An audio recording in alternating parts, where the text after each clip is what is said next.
Salam sejahtera Malaysia. Denyut nadi suara rakyat bergema di channel ini. Akhirnya ada peluang untuk saman Mahathir. Kali ini saman. Jangan tak saman, saman sampai alang-alang. Alang-alang kasih saman 1 triliun. Kasih saman 1 triliun. Kasih saman 1 triliun. Paling-paling kurang. Cikai-cikai pun saman lah 10 bilion kah? 20 bilion kah? Kita tengok Mahathir boleh bayar atau tidak. Ini kerana apa tuan-tuan dan puan-puan? Tiba-tiba Mahathir kata, anak Pak La pernah mengaku kepada anak dia, masa untuk anak-anak Mahathir sudah lalu, sudah limpas. Sekarang masa kami, kata dia. Lepas tu Mahathir membuat penjelasan, dia kata apa? Giliran awak sebelum ini, sekarang giliran kami. Mahathir kata apa tahu? Giliran untuk apa? Untuk mencuri wang. Saya terkejut, dia kata. Kalau ikut kepada ayat ini, giliran awak sebelum ni, sekarang giliran kami, tak ada sebut pun giliran apa. Giliran curi wang kah? Giliran tinggal dekat pejabat Perdana Menteri kah? Giliran tinggal di rumah Perdana Menteri kah? Tak ada. Tapi Mahathir kata untuk curi wang. Untuk mencuri wang. Lepas tu timbul sudah anak kepada Tun Abdullah Ahmad Badawi sudah timbul memberi penafian.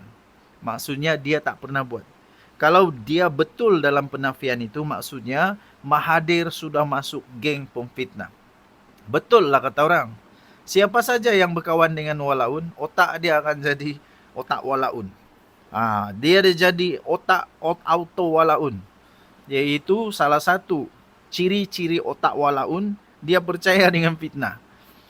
Lepas tu apa lagi? Orang yang bijak pandai seperti Siti Mastura pun, yang ada PhD. Doktor tu, PhD tau, PhD.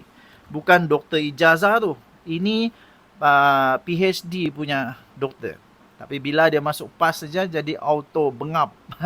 Sampai dia memfitnah, kena saman.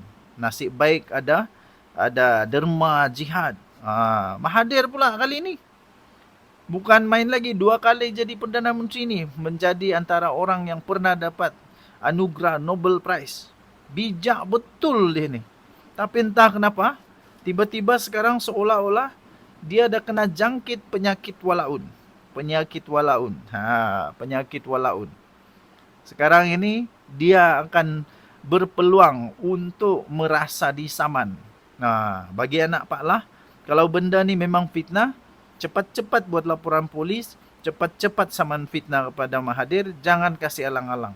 Kasih dia kau-kau. Kasih saman 1 triliun, alang-alang menyeluk Pakasam, biar sampai ke pangkal lengan. Kalau memang tak ada, memang ternyata Mahathir menipu. Mahathir memfitnah. Jangan pula anak Pak La diam-diam. Kalau anak Pak La diam-diam, artinya seolah-olah dia bersetuju. Cepat-cepat pergi saman Mahathir. Kita tengok Mahathir ada duit ke tiada untuk bayar saman. Inilah masanya untuk bongkar Mahathir ni ada duit atau tidak untuk bayar saman. Kalau dia kena saman 10 bilion, tiba-tiba dia ada wang untuk bayar 10 bilion, memang dia ada duit 10 bilion lah. Dari mana duit tu tak tahulah. Tuan-tuan dan puan-puan yang dihormati sekalian. Mahathir semakin tua sekarang, semakin menjadi-jadi. Dia ingat masih ramai orang masih sokong dia. Sedangkan di tempat dia sendiri di Langkawi tu, sampai dia hilang deposit, tuan-tuan dan puan-puan. Dia hilang deposit. Orang dia sendiri, kampung halaman dia sendiri tolak dia. Kampung halaman dia sendiri sudah tidak percaya apa yang dia cakap. Walaupun dia jadi Perdana Menteri sebanyak 2 kali. Tapi orang kampung halaman dia sendiri tidak lagi percaya dengan Mahathir. Tidak lagi percaya dengan atok tua ni. Nak buat apa percaya dengan dia? Jadi apa yang dia sebut ini masih boleh dipercaya kan? Masih boleh dipercaya atau tidak? Kita tunggulah nanti. Kalau anak Pak Lah tiba-tiba mengambil tindakan menyaman Mahathir, kita tengoklah.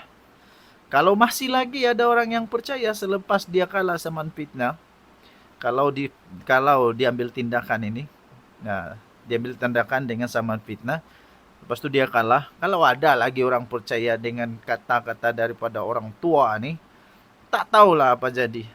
memang tak boleh faham lah, memang susah untuk dihadam. Apalagi yang kita mau harap daripada orang tua ni? Apalagi yang kita mau harap daripada orang tua ni? Apalagi yang kita mau harap daripada orang tua ni? Yang akan sampai 100 tahun nanti ni. Apalagi yang kita mau harap? Takkan mau harap lagi dia jadi Perdana Menteri sekali lagi? Saya pun tak faham lah. Perikatan Nasional sampai ambil dia sebagai penasihat. Sedangkan dia ni sudah tua. Zaman dia sudah berlalu. Saya pun tidak faham tu. Saya betul-betul tidak faham kenapa mereka mau lagi Mahathir.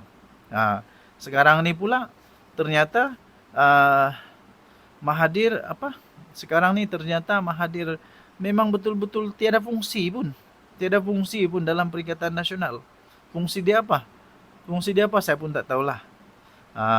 Tak ada pun keputusan-keputusan perkembangan signifikan di dalam Perikatan Nasional selepas Mahathir jadi penasihat. Tak ada. Tiada apa-apa signifikan dia. Tiada. Kenapa Mahathir tidak ikut sama di dalam solidariti kepada Najib? Bukankah Mahathir ini sepatutnya bersama-sama dengan Perikatan Nasional? Kenapa Najib mau disolidariti ini? Kenapa Mahathir tidak muncul? Muncullah cepat-cepat muncul. Barulah seia sekata sehati sejiwa. Barulah betul-betul sepikir. Betul-betul. Sepatutnya Mahathir sebagai penasihat untuk SG4 dia menasihatkan kepada semua Perikatan Nasional, jangan pergi solidariti, jangan sokong Najib Razak. Kenapa Mahathir tak ada kuasa untuk bagi nasihatkah? Nampaknya Mahathir tiada kuasa pun bagi nasihat. Jadi apa sebenarnya mainan politik mereka ni? Kata penasihat. Tapi tengok-tengok tak bagi nasihat pun. Mungkin penasihat ekonomi saja kot. Mungkin penasihat ekonomi saja. Sebab itu saja dia tahu. Itu saja dia tahu. Tapi malangnya, dari segi ekonomi pun tak nampak signifikan perkembangan. Sepatutnya dia bagi nasihat lah kepada si Sanusi. Bagaimana supaya pelaburan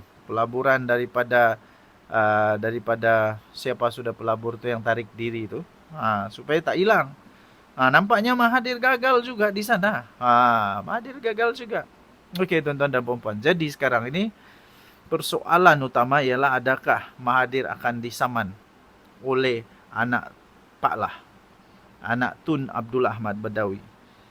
Saya sokong kalau dia saman. Biar kasih kena. Jangan pandai-pandai memfitnah. Denyut nadi suara rakyat bergema di channel ini. Bye-bye.